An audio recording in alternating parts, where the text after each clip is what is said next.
Notre Dieu, tu as payé le prix à la croix, notre Dieu. Ta pure amour, notre Dieu. Ta compassion, notre Dieu. Notre Dieu, tu t'es livré comme un sacrifice de bonne odeur, notre Dieu. Tu as toujours prié, tu as intercédé, tu seras qui intercède auprès de Dieu.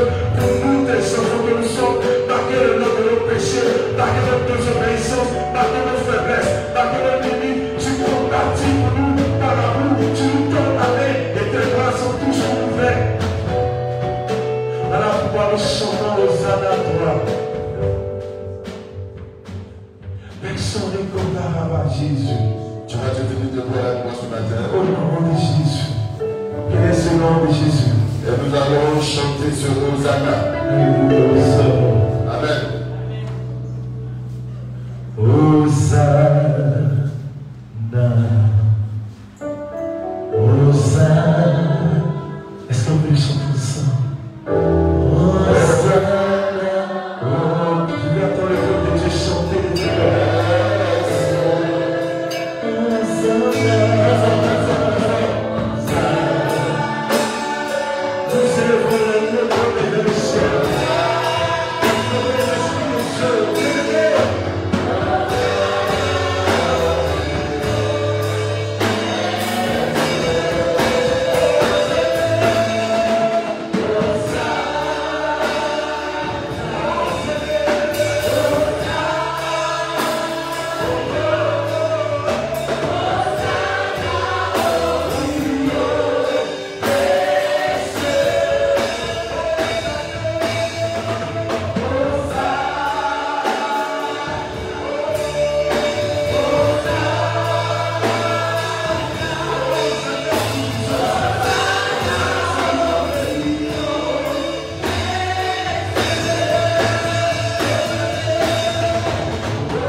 Bien-aimé, il est bon d'être dans la présence de l'Éternel.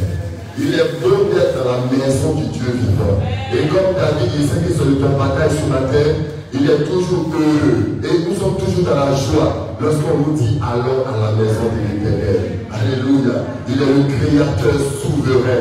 Il nous a accordé son souffle de vie. Et il nous a enlevé des ténèbres. Il nous a enlevé des mains de nos ennemis. Et en Jésus-Christ de Nazareth, il nous donne d'être appelé de son nom. Alléluia. La parole de Dieu est vraie. La Bible déclare dans Jean 1, verset 12, à tous ceux qui l'ont reçu, il leur a donné le pouvoir de devenir enfants de Dieu. Et verset 13, non de la volonté de la chair, non de la volonté du sang, mais de la volonté du Dieu très haut. Et c'est la manifestation de son amour. C'est la preuve de son amour. Cet amour qu'il a amené à donner en sacrifice Jésus-Christ de Nazareth. Alléluia. Et je voudrais dire à quelqu'un ce matin que ton Dieu t'aime. Et je voudrais que tu sois conscient de cet amour-là. Ton Dieu t'aime. Alléluia. Et à cause de cet amour, il te conduit et il te dirige. À cause de cet amour, il te rencontrera. Et il permettra que les bonnes œuvres que lui-même Dieu, dans sa souveraineté, il a préparées pour toi, il te donnera de les accomplir au nom de Jésus. Alléluia. Et si tu as quelqu'un croit ce matin que Dieu est avec lui, que Dieu marche avec lui, tu vas te tenir debout et tu vas donner encore une fois la parole de Dieu.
amitié qui ne fait pas de Dieu soit brisée ce matin au nom de Jésus. Je déclare ce matin que tout votre père à l'amour de Jésus de la vie soit détruit au nom de Jésus. Notre Père, notre Dieu, nous croyons que lorsque tes enfants te réunissent, tu es présent. Et ce matin, nous croyons que tu es vivant et tu es présent avec nous. Nous voulons te recommander nos vies entre tes trônes de ta main. Que l'âme de mon frère, que l'âme de ma soeur, ce matin soit cachée entre les trônes de ta main.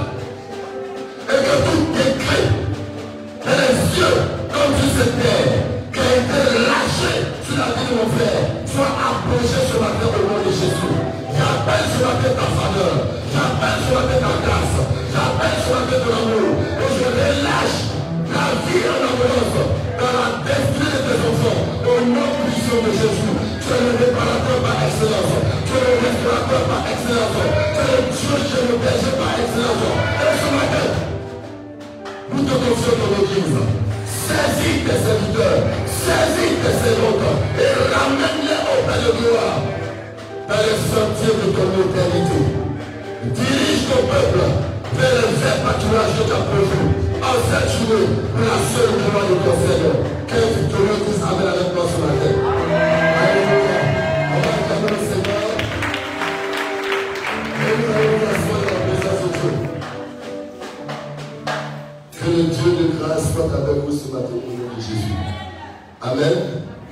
Nous bénissons le Seigneur. Et ce matin, c'est encore un privilège d'être l'instrument entre les mains du Seigneur pour révéler la pensée de l'Esprit ce matin, afin que nous puissions être projetés dans notre destinée prophétique, nous puissions être projetés dans l'exaucement que Dieu a déjà préparé pour nous. Alléluia. Notre Dieu que nous servons d'éternité en éternité, comme le psaume 65 le dit, il se révèle être comme le Dieu qui écoute les prières. Alléluia. Et c'est vers ce Dieu que vous et moi, nous sommes venus ce matin. Et je prie que Dieu se révèle à toi comme le Dieu qui écoute les prières. Et que tout ce qui est par rapport des ténèbres qui créent une obstruction dans la communication, ces paraboles soient brisées au nom de Jésus. Que les ténèbres qui enveloppent tes oreilles et qui t'empêchent d'entendre la voix de Dieu, qui t'empêchent de discerner la voix de Dieu, que ces ténèbres se dissipent ce matin au nom de Jésus. Il se révèle être comme le Dieu qui exauce ses enfants. Non pas par tes propres efforts, non pas par nos propres moyens, mais la Bible dit de lui, dans le psaume 65, au verset 5, que par sa bonté, Dieu nous exauce par les prodiges. Alléluia. Et ce matin, en ma qualité de ministre de Dieu, j'appelle des prodiges dans ta semaine au nom de Jésus. J'appelle des miracles dans ta semaine au nom de Jésus. J'appelle des accomplissements dans ta vie au nom de Jésus-Christ de Nazareth. Que cette faveur te localise ce matin. Tiens, on va aller avec moi. Alléluia. Dieu exauce les prières. Et il n'y a aucune onde de variation en lui. L'apôtre Jacques nous dit dans Jacques 1, verset 17, que toute grâce et tout don excellent, merveilleux, tout précieux, tout est bon, ça vient du Dieu des Lumières, en qui il n'y a aucune onde de variation. Hébreux 13 lui dit, il est le même hier, il est le même aujourd'hui, et il demeure éternellement le même. Alléluia. Et nous bénissons le Seigneur qui, en ce mois d'octobre, nous donne de réfléchir sur cette thématique très importante qu'est la prière. Amen. Et je bénis le Seigneur pour la vie de son serviteur. On acclame le Seigneur pour l'apôtre. Voyez-vous, quand Dieu veut intervenir dans la vie de quelqu'un et dans la destinée de quelqu'un, Dieu crée les circonstances. Et cette thématique est une circonstance que Dieu crée. Parce que Dieu veut qu'à compter de ce mois d'octobre et jusqu'à la fin de l'année, des exaucements nous suppriment au nom de Jésus. Et la responsabilité du croyant est engagée. Et cette responsabilité, elle se manifeste comment? Elle se manifeste dans sa capacité à s'approcher de Dieu. Alléluia. Je crois dans la Bible. Et dans le livre de Jean, chapitre 3, verset 27, la Bible déclare: un homme ne peut recevoir que ce que Dieu lui a donné de recevoir du ciel. Alléluia. Et je crois qu'il y a des multitudes de bénédictions que Dieu a déjà préparées pour nous au ciel en Jésus-Christ de Nazareth. Alléluia. Mais la capacité du chrétien à s'approprier ce que Dieu a prévu pour lui dépend de sa vie de prière. Plus tu te mets à genoux, plus tu te mets à genoux, plus tu pries, plus plus ta main s'élève vers ton miracle. Plus tu pries, plus ta main s'étend vers ta bénédiction. Plus tu pries, plus tu t'approches de ta grâce, de ta bénédiction et de ta victoire au nom puissant de Jésus. Plus tu t'approches de ta victoire au nom de Jésus. Amen. Notre Dieu est vivant. Notre Dieu est réel. Notre Dieu est puissant. Notre Dieu est fort. Et il n'y a point un autre Dieu comme lui au nom puissant de Jésus-Christ. Que quelqu'un dise Amen avec moi. Alléluia. Est-ce qu'il y a quelqu'un qui est prêt à élever sa main vers Dieu? Est-ce qu'il y a quelqu'un qui est prêt à élever sa main vers sa bénédiction? Est-ce qu'il y a quelqu'un qui est prêt à élever sa main vers celui qui donne sans mesure, sans grâce? Alléluia. Acclame fortement le Seigneur ce matin. Amen. Et par la grâce de Dieu, nous avons commencé, aujourd'hui c'est le 3e jour, 3e dimanche, 3e acte de cette révélation. Le dimanche précédent, il y a eu 2 volumes, acte 1 et acte 2. Voyez-vous, dans la pédagogie, la répétition est pédagogique. Parce que la répétition permet de fixer la connaissance. Et il est bon que toi et moi, nous ayons la connaissance. Donc à notre émission, on va revenir sur ce qui a été déjà dit. Le premier dimanche, le dimanche 2, il nous a été donné de réfléchir ensemble sur le livre de Luc au chapitre 18.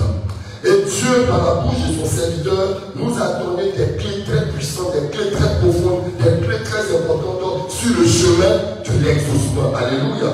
Et si je me rappelle effectivement de ce qui a été dit, il était nécessaire que nous-mêmes, en tant qu'enfants de Dieu, nous puissions faire quoi? Nous puissions approcher de Dieu avec un cœur sincère, un cœur pur et un cœur véritable. Amen. L'homme de Dieu a mis qui a écouté la prédication. Ah, c'est beaucoup d'interrogations. Pour une fois qu'on ne paye pas pour écouter la prédication, on ne fait pas. Amen. Hein? Il faut réécouter la prédication. Parce que ce qui a été dit dedans est très profond pour nous mener vers l'exaucement. Amen. Tu ne pourras pas capitaliser ce que le Seigneur va nous dire ce matin si tu as oublié ce qui a été déjà dit. Est-ce que tu comprends? Je me souviens qu'il nous a été mis en évidence la qualité de la relation que nous devons avoir avec Dieu. Dieu, il exauce toutes les prières. Mais Dieu, comme un homme et sa femme, Dieu ne peut pas s'investir dans la vie d'un homme s'il n'a pas confiance en lui. Dieu est prêt pour aller au-delà de nos limites avec nous. Il peut faire au-delà de ce que tu penses, au-delà de ce que je pense, au-delà de ce que nous pouvons imaginer. Mais est-ce que Dieu peut avoir confiance en toi? C'est de ce qu'il s'agit. Donc il nous a donné premièrement de revoir l'état de notre homme intérieur, l'état de notre cœur. Est-ce que nous sommes vrais dans notre relation avec Dieu? Alléluia. Notre Dieu a dit que la clé de l'exaucement, c'est d'avoir foi en Dieu, d'avoir confiance en Dieu. Mais la révélation qu'il nous a donnée ce jour-là, il faut que Dieu ait confiance en toi. Tu as oublié. Et ce matin, par la bouche, le Saint-Esprit nous interpelle. Je crois que quand Dieu approuve les voies d'un homme, il fait quoi? Qui va t'aider? Il dispose en faveur de cet homme et de cette femme toutes choses.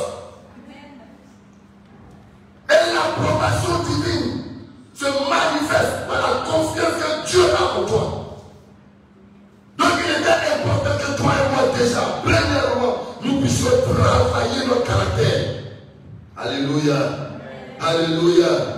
Nous puissions travailler notre caractère. Nous puissions travailler nos attitudes afin que nous puissions enlever en nous un esprit de paresse. Je ne me trompe pas, hein? Amen. Un paresseux ne peut pas voir Dieu, c'est pas possible. C'est pas possible. Un paresseux ne peut pas rencontrer Dieu. Dieu a déjà pourvu à tout ce qu'il faut pour que nous puissions le saisir, pour que nous puissions le toucher, pour que nous puissions expérimenter, pour que nous puissions manifester sa nature. Mais un paresseux ne peut pas.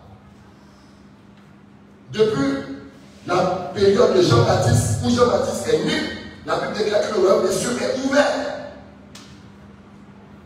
Et depuis cet instant, ceux qui s'emparent des choses du royaume et qui manifestent cela, ce sont les violents. Mais dans le contexte de ce passage, ce n'est pas violent physique. C'est quelqu'un qui est zélé, quelqu'un qui est passionné, quelqu'un qui est gaspillé, qui a un ardent désir, quelqu'un qui souffre d'une manière passionnée de l'absence de Dieu. Un paresseux ne peut pas faire ça. Alléluia. Et ce matin, il est important que vous et moi, nous revoyions effectivement notre attitude vis-à-vis de Dieu et vis-à-vis de ce qui concerne Dieu. Le Seigneur s'attend pour cette nouvelle saison à une femme qui est passionnée des choses de Dieu. Non pas à une femme qui vient dans la présence de Dieu parce qu'il y a un intérêt. Et laisse-moi te dire, avec la permission de l'apôtre, je voudrais ouvrir cette parenthèse-là. Lorsque ce qui t'amène dans la présence de Dieu, c'est la bénédiction. Répète après moi, les bénédictions. Nos besoins quotidiens. Mais quand tu finis de satisfaire ça, tu rencontres beaucoup de difficultés, beaucoup de problèmes parce que tu ne connais pas encore Dieu. Amen. Voyez-vous, lorsque nous prenons l'histoire de David, il allait combattre Goliath pour moi.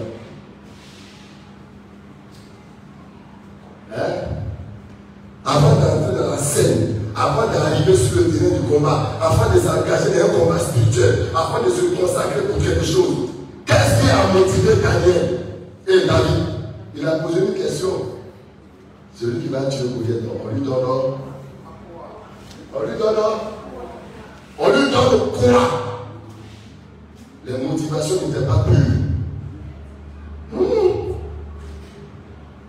Et après cette victoire, regardez la vie de David, c'est une succession de problèmes.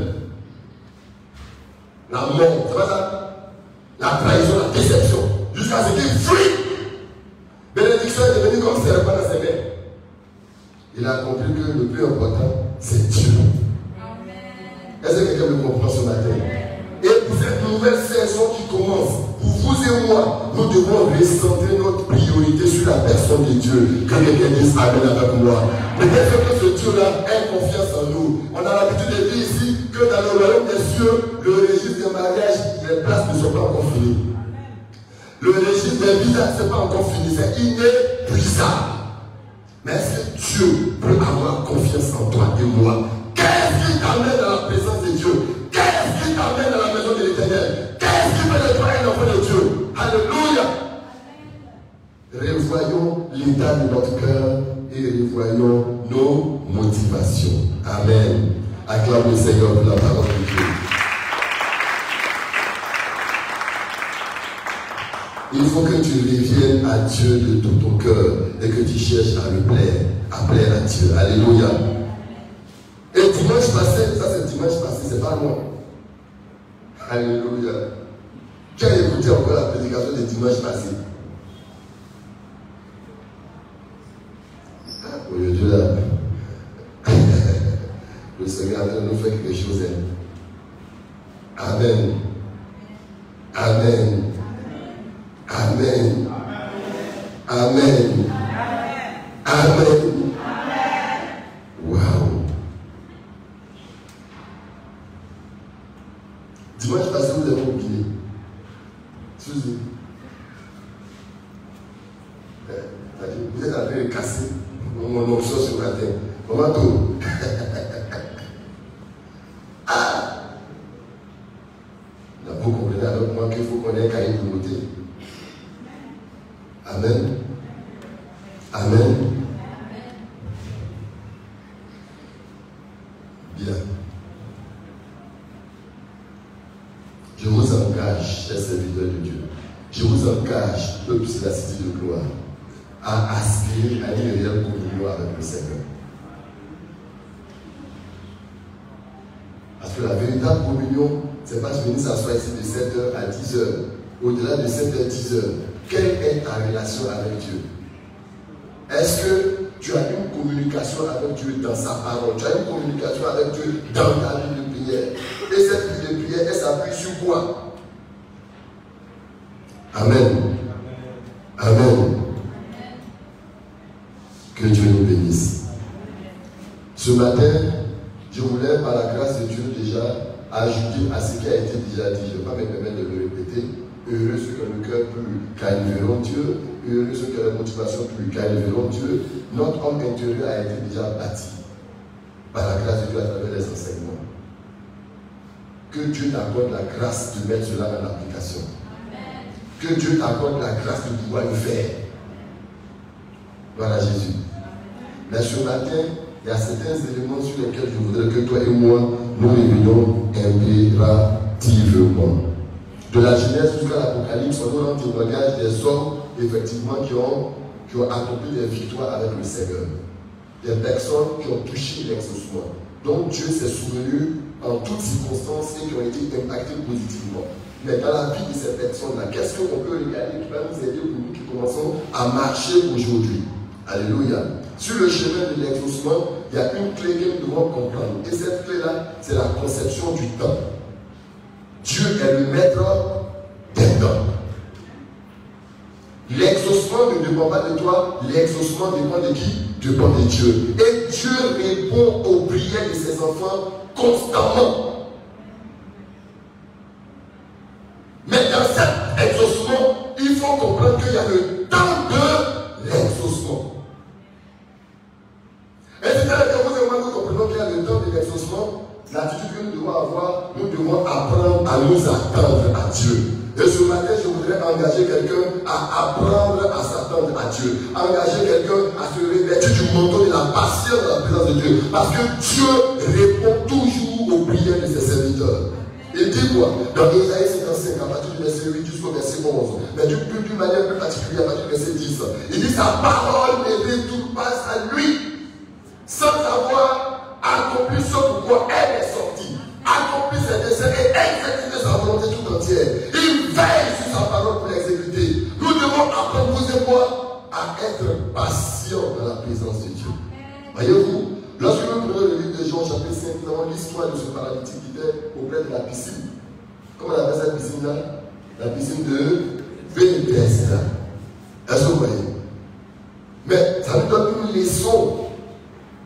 Il y a un temps où Jésus intervient dans la destinée de ses serviteurs. L'économie de l'époque, il fallait faire quoi? Il fallait remuer l'eau. Un ange devait remuer l'eau. Et lorsque l'ange remuait l'eau, qu'est-ce qui se passait? Le premier qui tombait dans l'eau recevait la guérison. Mais lorsque le temps de l'exaucement de ce paralytique est arrivé, alléluia, la Bible déclare que c'est Jésus lui-même qui est venu auprès de la piscine. Et Dieu nous donne ce discernement-là. Quand le temps de Dieu arrive dans ta vie, c'est pas toi qui viens vers Dieu, c'est Dieu qui vient vers toi. Alléluia. Il fallait tomber dans l'eau. Mais c'est Jésus même de l'eau vivante qui est venu vers ce paralytique-là. Et la destinée de ce paralytique a changé. Pourquoi? Parce que c'est le temps de son exaucement. Il y a un temps dans la destinée de chacun. Il y a un temps pour ton mariage. Il y a un temps pour ta victoire. Il y a un temps pour ton élévation. Il y a un temps pour ton travail. Il y a un temps pour ta percée. Et il y a un temps pour ta délivrance. Quelle que soit la durée de la nuit, impérativement, le jour se lève toujours. Voilà pourquoi ce matin dans ma bouche, le Saint-Esprit interpelle un frère, interpelle une soeur. Je ne sais pas la réalité que tu traverses. Je ne sais pas dans quel état tu te trouves. Sur le plan matrimonial, sur le plan spirituel, sur le plan physique. Je ne sais pas dans quel défi tu es confronté. Mais je t'annonce ce matin qu'il y a un temps pour toutes choses. Et je prophétise sur toi le temps de ton exaucement au nom puissant de Jésus. Que ce jour, à cause de ce que tu as venu ce matin, que les circonstances interviennent dans ta faveur. Que les événements interviennent dans ta faveur. Que le Dieu des esprits de toute chair attire vers toi l'homme ou la femme qui l'a perdu pour te propulser dans ta grâce et dans ta bénédiction. Alors je pensais que tu allais te donner de tout pour dire Amen. Oh, Amen pour toi le Seigneur. Alléluia. Alléluia. Dans le peuple d'Israël, on établissait les 12 tribus. Dieu a accordé une particularité au fils d'Issachar. 1 Chroniques chapitre 12, verset 32. Qu'est-ce qui caractérisait ce peuple-là? La Bible déclare qu'ils avaient le discernement des temps de Dieu pour savoir ce qu'il faut faire au temps convenable. Alléluia. Alléluia. Quelle révélation! Pour vous dire, moi, tant qu'enfant de Dieu, nous devons comprendre que le Seigneur que nous servons, il y a un temps pour toutes choses dans sa relation chacun de ses enfants. Et le temps d'Éric n'est pas le temps de Dali. Le temps de M. Jean-Pierre n'est pas le temps de M. Zoulana. Le temps de M. Goulot, alléluia, n'est pas le temps de M. Evra. Amen. Amen. Il y a un temps pour chacun. D'autres peuvent te précéder dans le voyage. Ils peuvent te précéder de t'avancer dans le mariage. Ils peuvent te t'avancer dans la joie. Mais quand la joie de vivre ne sont pas une source d'angoisse pour toi, le temps viendra où tu te réjouiras en abondance et ça débordera au nom de Jésus. Parce que notre Dieu a prévu un temps pour chacun sur cette terre. Alléluia. Soyons patients. Et que notre cœur soit purifié de toute angoisse. Et que notre cœur soit purifié de tout ce qui est doute, de tout ce qui est peur. Parce que Dieu s'en charge. Il y aura un temps pour que tu puisses travailler. Il y aura un temps pour que tu puisses te marier, tu puisses prospérer, tu puisses bâtir ta maison. Alléluia. Il y a un temps pour toutes choses. Et sur le chemin de l'exaucement, vous et moi, nous devons avoir à l'esprit cette clé importante. De telle sorte que ta foi ne faillisse jamais. Ta foi ne faiblisse jamais. Notre génération que nous sommes persécutés par le temps.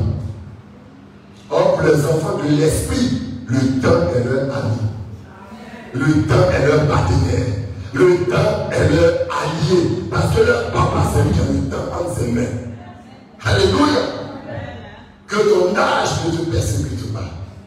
Que ta réalité existentielle ne te persécute pas. Parce que ton papa prend soin de toi à cause de son amour. Alléluia. Oh, que le Dieu nous envoie un amen sur la terre. Voyez-vous, dans l'enjeu du combat spirituel, nous devons comprendre que notre ennemi commun a été déjà vaincu à la croix. Et Dieu, dans sa souveraineté, comme il a permis pour Jean, comme il a permis pour Pierre, comme il a permis pour Paul, que tu connaisses un temps d'adversité. Peu importe la prison dans laquelle tu vas te trouver, autant fixé par Dieu, les fondements de la prison vont s'ébranler, tu sortiras. Peu importe les chaînes qui vont t'envelopper, comme les chaînes avaient enveloppé Pierre. Autant fixé par Dieu. Hey, autant fixé par Dieu. Il enverra un ange pour briser ces chaînes-là. Alléluia. Es-tu dans l'adversité? Crois, ton Dieu est avec toi. Apprends ce qu'il veut te donner comme leçon dans ce temps d'épreuve et d'adversité. Et tu sortiras fortifié. Et tu sortiras stabilisé. Et tu prospéreras de la gloire de Dieu au nom puissant de Jésus-Christ. Amen. Et sur le chemin de l'exaucement, nous avons une deuxième clé que nous devons comprendre. Voyez-vous, lorsque tu as l'approbation de Dieu, l'approbation est le témoignage que tu plais à Dieu. Et je me suis posé la question, que faut-il que je fasse pour plaire à Dieu? Je ne vais pas revenir sur ce qui a été déjà dit. Hein? C'est ce qui a été déjà dit. Et tout le monde sait qu'il faut vivre dans la sanctification, il faut se consacrer, il faut prier, il faut jeûner, tout le monde sait ça. Gloire à Jésus. Mais il y a un élément qui fatigue les enfants de Dieu et qui les éloigne de la grâce que Dieu a prévue pour eux. Et ce matin, le Seigneur me met à cœur de partager ça avec quelqu'un. Vous dites avec moi évangélisation.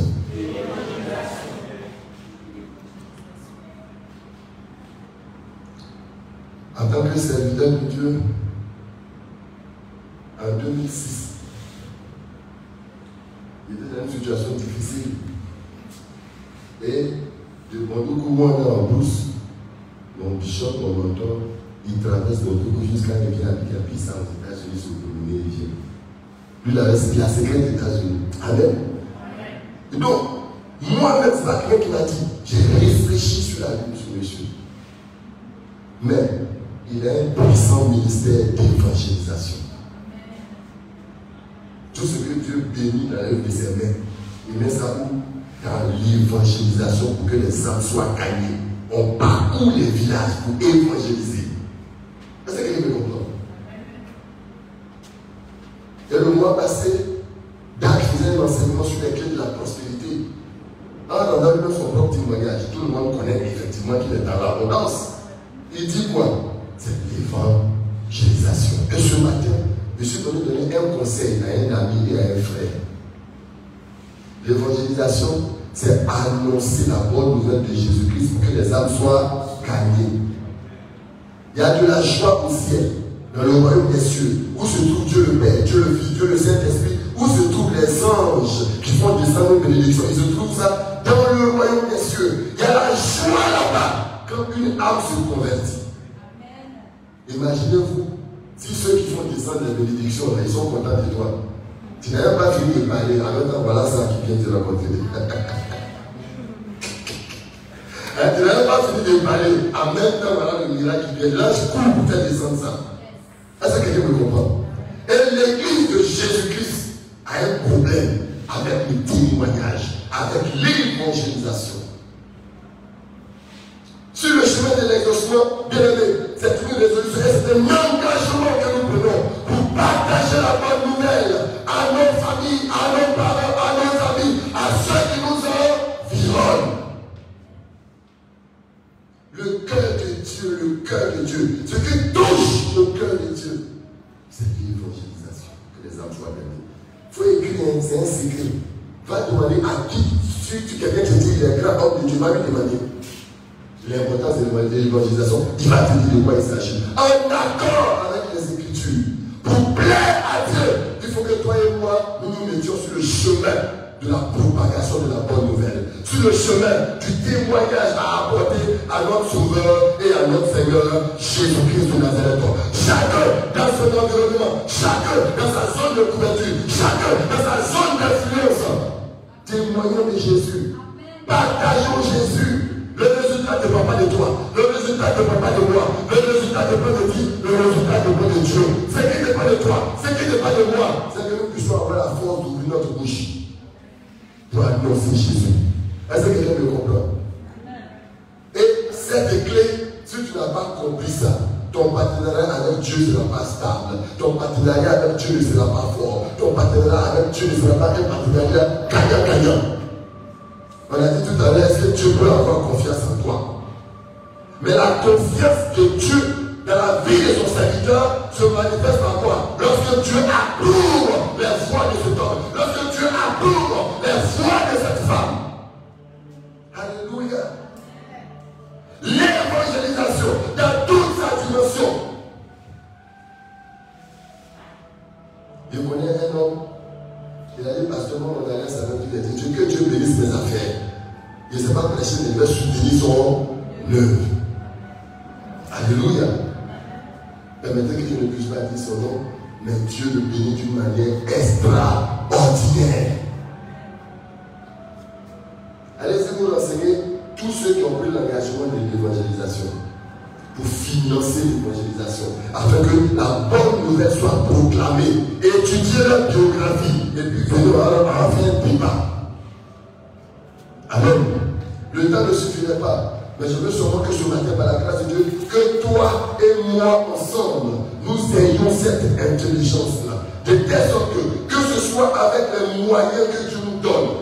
Il n'a pas encore vu quelqu'un qui a donné à Dieu pour l'avancement de son royaume. Et puis Dieu ne s'est pas souvenu de lui. Je n'ai pas encore vu ça. Jamais de la vie. Je n'ai pas encore vu ça. Que tes ressources, que ta personne soit en partenariat avec Dieu pour l'avancement de son œuvre. Est-ce que tu te soucies de l'œuvre de Dieu? Est-ce que tu te soucies de l'avancement du royaume de Dieu? Mais nous attendons tous de Dieu. C'était l'enseignement du premier dimanche, dimanche 2. Nous nous attendons tous à Dieu. Il est prêt à le faire. Mais est-ce que nous sommes prêts pour lui? Est-ce que nous sommes prêts pour l'avancement de son royaume? Est-ce que nous sommes prêts pour l'avancement de son royaume? Alléluia. Et aujourd'hui, nous sommes tous, vous et moi, ensemble. Il ne parle pas de vous seuls, vous et moi. Nous sommes devant le tribunal de Christ. Et il nous pose des questions ce matin.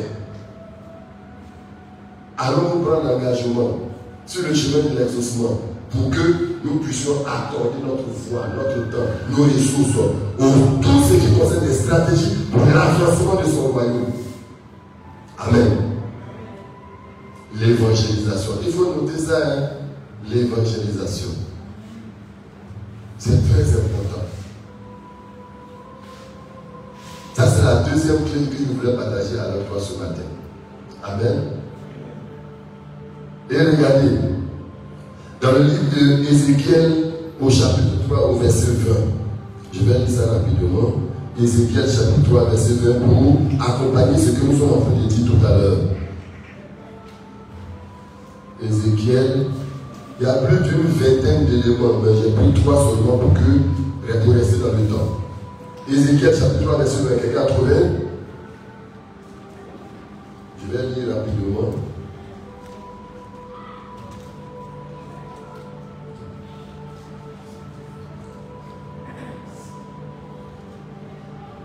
Si un juste se détourne de sa justice et fait ce qui est mal, je mettrai un piège devant lui et il mourra. Parce que tu ne l'as pas. Parce que tu ne l'as pas. Parce que tu ne l'as pas averti. Amen. Il mourra dans son péché. On ne parlera plus de la justice qu'il a pratiquée. Et toi qui ne l'as pas averti, je te redemanderai son sang. Amen. J'attire l'attention de quelqu'un afin que cette personne ne se réjouisse pas et ne prenne pas plaisir à l'égarement de ses frères, de ses amis, de son entourage, de son voisinage. Mais nous avons reçu la grâce d'avoir la lumière de Christ. Partageons cette lumière-là. Encourageons les uns et les autres à se détourner du mal et du péché et à embrasser le chemin de l'éternité en donnant sa vie à Jésus-Christ de Nazareth. Et la grâce de Dieu te récompensera au nom puissant de Jésus-Christ.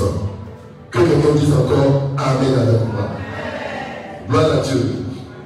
Donc, nous devons par la grâce de Dieu comprendre que c'est ce qui touche au cœur de Dieu et c'est ce qui plaît à Dieu. Gloire à Dieu. Troisième élément par lequel je vais terminer ce matin, et je voudrais que quelqu'un prenne avec moi le livre de 1 Samuel au chapitre 7. Je vais lire un petit passage que je vais commenter tout à l'heure. 1 Samuel chapitre 7.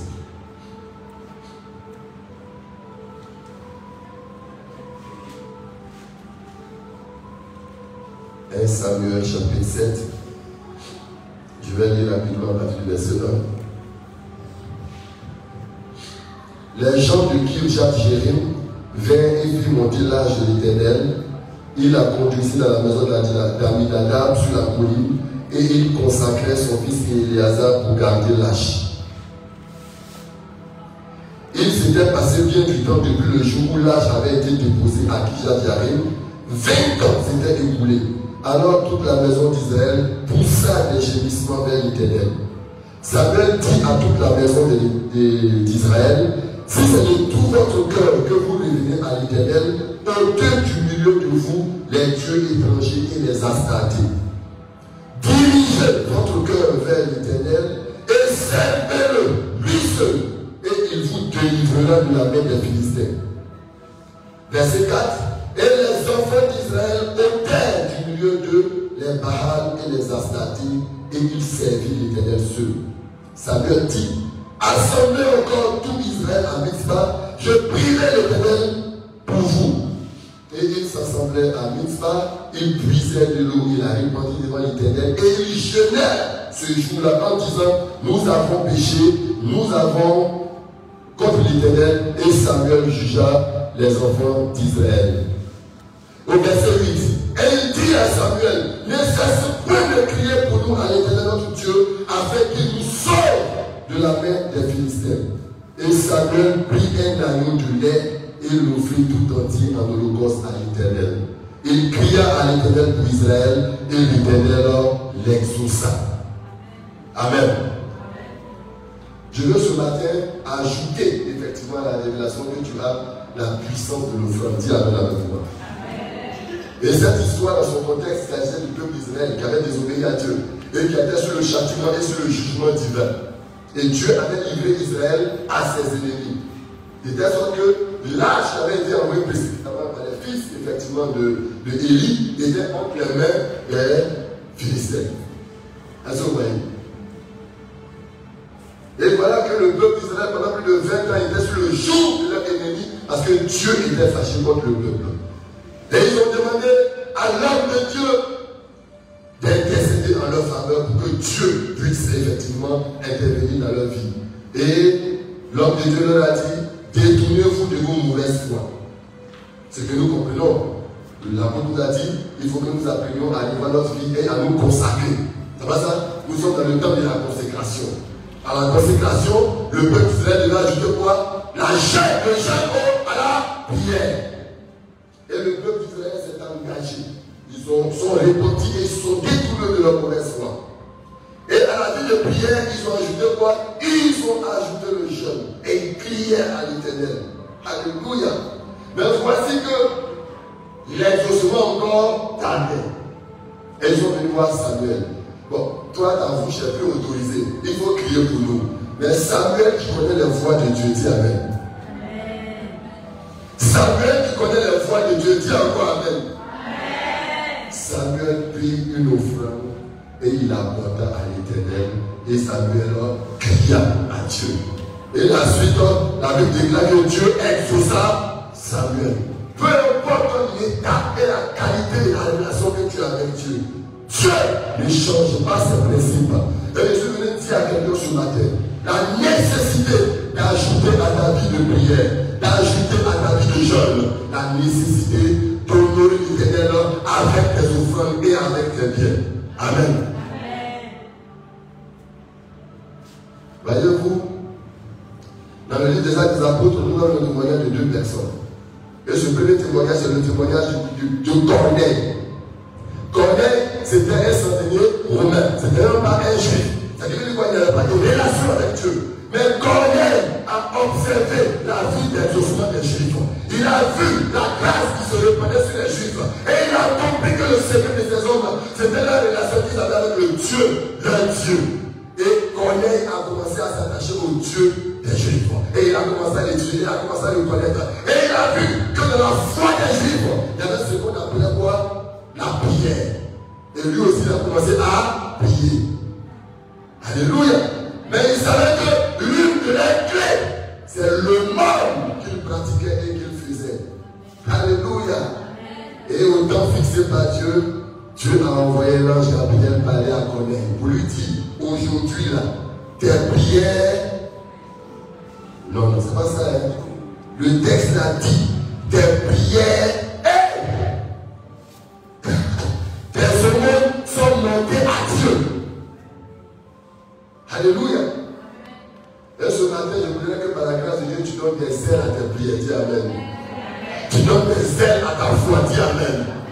Dis à ton voisin, ajoute le monde à ta prière. Il faut lui dire, ajoute l'offrande à ta prière. Alléluia. Il faut honorer l'Éternel notre Dieu avec nos biens. Alors vous savez qu'ici on ne peut pas parler de l'argent. Mais on ne fait pas du bien. C'est une obligation. D'ajouter la libéralité à notre vie de prière. D'ajouter la libéralité à notre vie spirituelle. Ça doit être une vie. Et dans le même livre des Apôtres, on a un témoignage d'une femme qu'on appelle Tabitha. Tout le monde connaît Tabitha, non? Qui ne connaît pas Tabitha? On l'appelle Dorcas. Amen. Une femme de prière exceptionnelle. Une femme de consécration. Mais elle avait un secret qu'elle n'a pas partagé à tout le monde. Une femme de libéralité. Une femme d'aumône. Et une femme qui assistait les veuves, les orphelins de l'église. Et voilà que Tabitha est morte. Ce n'est pas esprit de mort, ce n'est pas attaque. Elle est morte selon la volonté de Dieu. La Bible dit les veuves, les femmes et les enfants de l'église sont allés trouver Pierre pour dire à Pierre, dans notre église là, tout le monde peut mourir, sauf Tabitha. Pourquoi? Parce qu'ils se sont souvenus de la libéralité de cette femme. Elle était en bénédiction au corps de l'église. Elle était en bénédiction à l'église. Il faut dire à quelqu'un, il faut que ça à partir d'aujourd'hui, il faut que tes aumônes parlent pour toi. Tu as trop crié.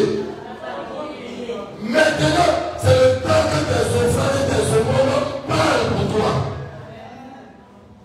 Tout le monde peut mourir dans l'église là, sauf Tabitha. Pierre, on ne sait pas comment dire faut la ressusciter. Pierre a demandé quel Tabitha. On dit que la Tabitha qui met le costume pour toi là, tu as oublié. Pierre s'est souvenu de tous les bienfaits de Tabitha à son égard. Ils vont nous annoncer. Et toute l'église a refusé la mort de Tabitha. Amen. Et juste après, non. C'est maman Emeraude. Que Dieu te bénisse, maman. Amen.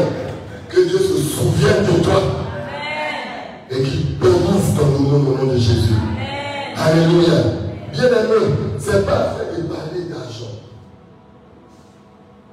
Dans le contexte de l'église primitive, quand Pierre a donné la même association au ministère à Paul et à Barnabas, il leur a dit, on vous envoie les païens, mais souvenez-vous des faits qui sont à Jérusalem à cause de ce qui concerne moi, en ce qui concerne tout votre homme de les recevoir.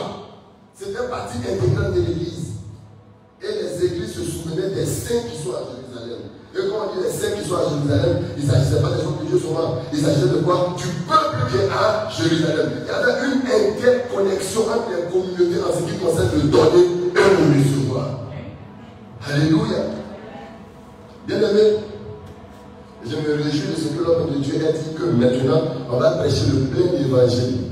Il faut que le peuple de Dieu soit armé en ce qui concerne les actes à poser dans la présence de Dieu pour un meilleur exaucement. Dis encore amen avec moi. Et le dernier point sur lequel je vais intervenir, c'est Malachie chapitre 3, verset 9 à 10. C'est un verset que tout le monde connaît par cœur. C'est ça, non? Qui va réciter ça, Yahweh? Hein? Non, vous n'aimez pas la première partie là. C'est la première partie de verset 9, c'est pas ça on commence à dire Malachie 3, 9 à 10. Qui a trouvé? Non, 9. Ah, faut dire fort dans ta version là. Vous êtes frappés par la malédiction. Et vous me trompez. D'accord. La nation tout entière. Apportez à la maison du trésor.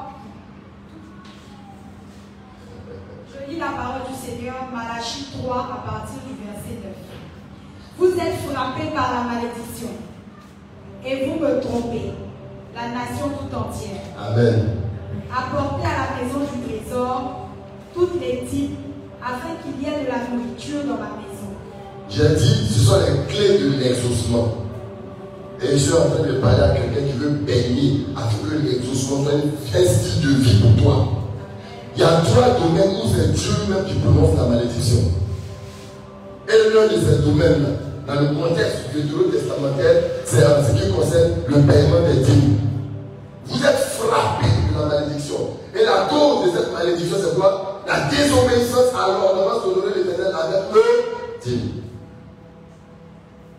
Il y a ce que tu n'aimes pas, c'est que c'est après le dîme. Et c'est pour ton propre bien. Il faut dire à quelqu'un que c'est pour ton propre bien. Si c'est l'homme qui te frappe, on peut intercéder. Mais si c'est Dieu lui-même qui se lève contre toi, nous on va dire quoi? La seule attitude à faire, c'est de te repentir et de te mettre en droit de marche en accord avec ces Écritures. Alléluia. Dans le Nouveau Testament, un homme de Dieu m'a dit, mais pasteur, dans le Nouveau Testament de Matthieu jusqu'à Apocalypse, je n'ai pas vu Jésus de la Galilée. Je lui ai dit, en accord avec les Écritures, il y a des vérités d'ordre circonstanciel et il y a des vérités qui transcendent les dispensations. Est-ce que tu comprends? Et en ce qui concerne la dispensation de l'église dans laquelle nous sommes, ce n'est pas Dieu qui doit donner à Dieu. Tout est bien à partir de Dieu, il faut dire Amen. Mais est-ce qu'aujourd'hui, en 2022, la liberté à Jean-Pierre, il faut envoyer tout est bien à l'église? C'est que je ne veux même pas que c'était de vrai existe. Amen. En accord avec le corpus de toute la Bible, nous disons apporter le minimum de la dîme. La dîme, c'est le minimum que nous devons donner à Dieu. Le minimum, encore, c'est compliqué pour toi. Mais moi, je vais intercéder comment? Je ne sais pas comment je vais intercéder. Il n'y a pas d'intercession, il n'y a pas d'imposition de main. Il s'agit de quoi? D'obéir à la parole de Dieu. Et au-delà des dîmes, tu pratiques la liberté et le monde. Alléluia. Ma prière, c'est que Dieu me maintienne dans ta faveur. Que Dieu me m'approuve tes voix. Et que Dieu combatte pour toi. Et que Dieu te défende. Et que Dieu intervienne dans ta destinée au nom de Jésus. Après 40 jours de jeûne, après 50 jours de jeûne, après 100 jours de jeûne, Dieu t'attend un carrefour. Est-ce que tu me comprends? Voilà pourquoi nous devons, pour la nouvelle saison dans laquelle nous nous engageons, revoir effectivement notre adoration en ce qui concerne ces points clés que le Saint-Esprit révèle à son Église ce matin. La nécessité de poser des actions qui vont amener Dieu à avoir confiance en nous. Tu peux te cacher devant l'apôtre. Il peut ne pas parler. Mais ce n'est pas son attitude qui va faire changer Dieu. Est-ce que quelqu'un me comprend? Ce n'est pas son attitude qui va faire changer Dieu. Dieu t'attend à un carrefour. Il faille que toi-même, la responsabilité que tu t'as donnée, tu puisses la mettre en action. Et ce matin, je suis venu interpeller le sens de la responsabilité de l'Église de Jésus-Christ de Nazareth.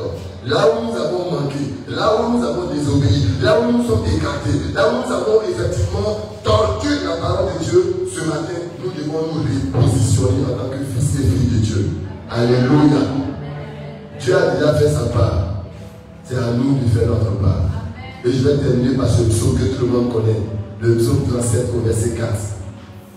Son psaume dit expressément: fais de l'Éternel tes délices et il te donnera ce que ton cœur désire.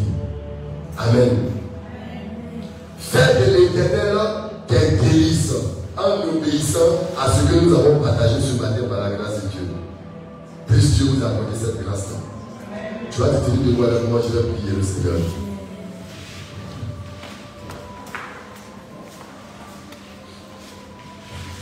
Si tu vois l'Éternel t'interdit, 3 jours de jeûne ne peut pas résoudre la solution.